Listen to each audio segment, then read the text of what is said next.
65 lakh pension लाभार्थियों के लिए बड़ी खबर लेकर हाजिर हो चुके हैं।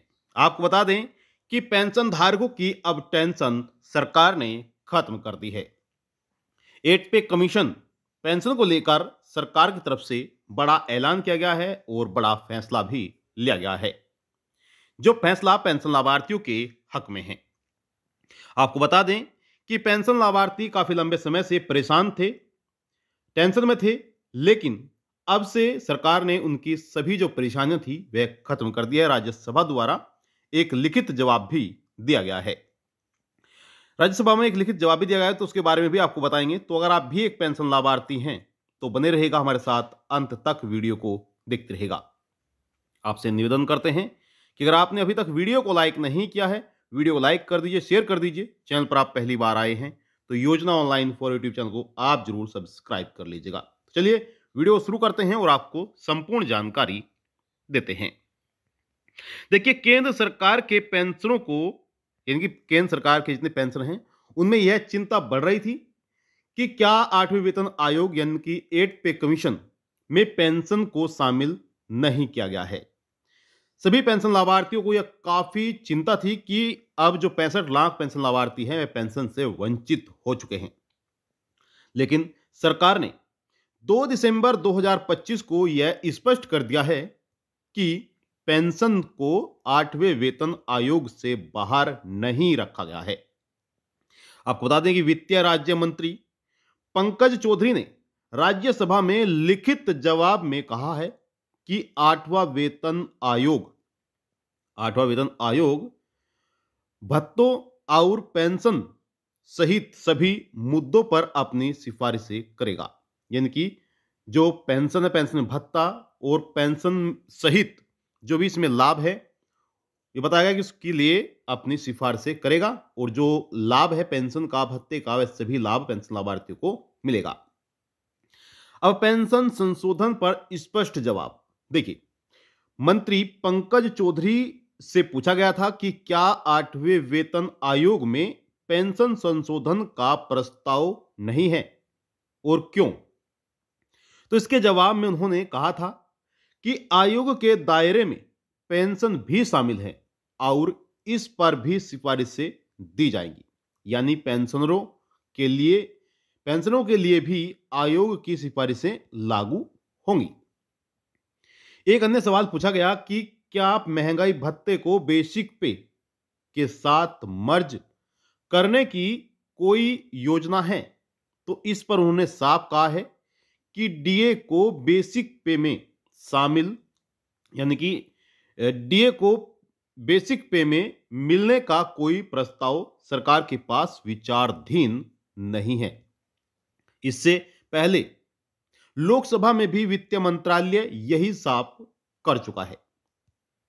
अब देखिए, आपको बता दें कि टीओआर तय कर चुकी है सरकार। इनकी सरकार ने टीओआर तय कर लिया है और केंद्र सरकार ने 3 नवंबर 2025 को 8वें वेतन आयोग यानी कि 8वें सेंट्रल पे कमीशन, जिसे सीपीसी कहा जाता है, 8 सेंट्रल पे कमीशन के गठन की अधिसूचना जारी की थी और साथ ही टर्म्स ऑफ रेफरेंस, जो टीओआर कहा जाता है, इसे भी तैयार किया था।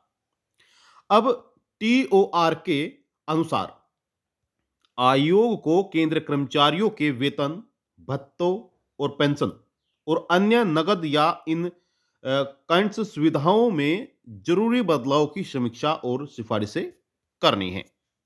आपको बता दें कि वेतन आयोग की रिपोर्ट भी आई है और वेतन आयोग की रिपोर्ट में क्या कहा गया है, रिपोर्ट कब आएगी उसके बारे में जानते हैं। हालांकि रिपोर्ट नहीं आई है, रिपोर्ट कब आएगी उसके बारे में एक बार जानते हैं, क्योंकि सभी को इसी का इंतजार है कि 8वां वेतन आयोग कब लागू होगा। तो देखिए, 8वें वेतन आयोग को अपनी रिपोर्ट 18 महीने के भीतर सौंपनी है।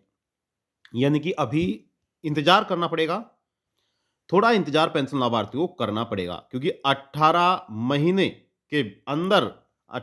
के अंदर ही 8वें वेतन आयोग को अपनी रिपोर्ट सौंपनी होगी।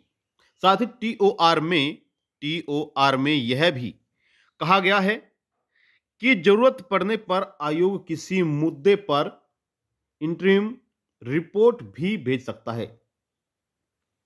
इसे 1 जनवरी 2026 से लागू होना है।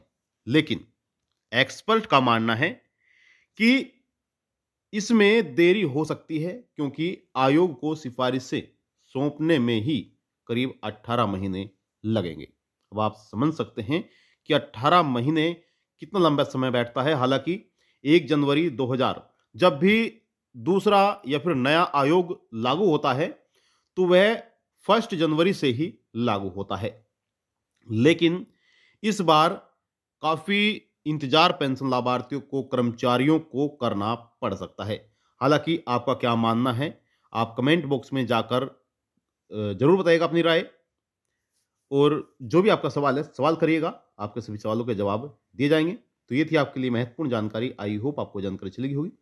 आपसे निवेदन करते हैं कि अगर आपने अभी तक वीडियो को लाइक नहीं किया है, वीडियो को लाइक कर दीजिए, शेयर कर दीजिए। चैनल पर आप पहली बार आए हैं तो योजना ऑनलाइन फॉर यूट्यूब चैनल को आप जरूर सब्सक्राइब कर लीजिएगा।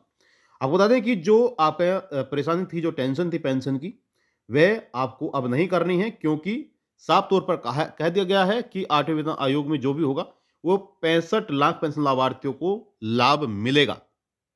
पेंशन लाभार्थियों में टेंशन थी कि जो 65 लाख पेंशन लाभार्थी हैं उन्हें पेंशन नहीं मिलेगी। हालांकि न्यूज में भी, न्यूज़पेपर में भी यह छापा गया था कि 65 लाख पेंशन लाभार्थियों को पेंशन के दायरे से बाहर कर दिया गया है, लेकिन वह सब अफवाह थी। अब ऐसा नहीं है। 65 लाख पेंशन लाभार्थी जितने भी कर्मचारी हैं, उन सभी को, जितने भी रिटायर्ड कर्मचारी हैं, उन सभी को 8वें वेतन आयोग के अंतर्गत पेंशन का लाभ मिलेगा, डीए भी मिलेगा। जो भी लाभ मिलता है वह पेंशन लाभार्थी को मिलेगा। हालांकि पेंशन में बदलाव हुए हैं, लेकिन वह अलग कर्मचारियों के लिए पेंशन में बदलाव किए गए हैं। तो ये थी आपके लिए महत्वपूर्ण जानकारी। आपसे निवेदन करते हैं कि अगर आपने अभी तक वीडियो को लाइक नहीं किया है, वीडियो को लाइक कर दीजिए, शेयर कर दीजिए। चैनल पर पहली बार आए हैं तो योजना ऑनलाइन फॉर यूट्यूब चैनल को आप जरूर सब्सक्राइब कर लीजिएगा। मिलते हैं आपको नेक्स्ट वीडियो में नई जानकारी के साथ। तब तक के लिए जय हिंद, जय भारत। अंत तक वीडियो देखने के लिए धन्यवाद।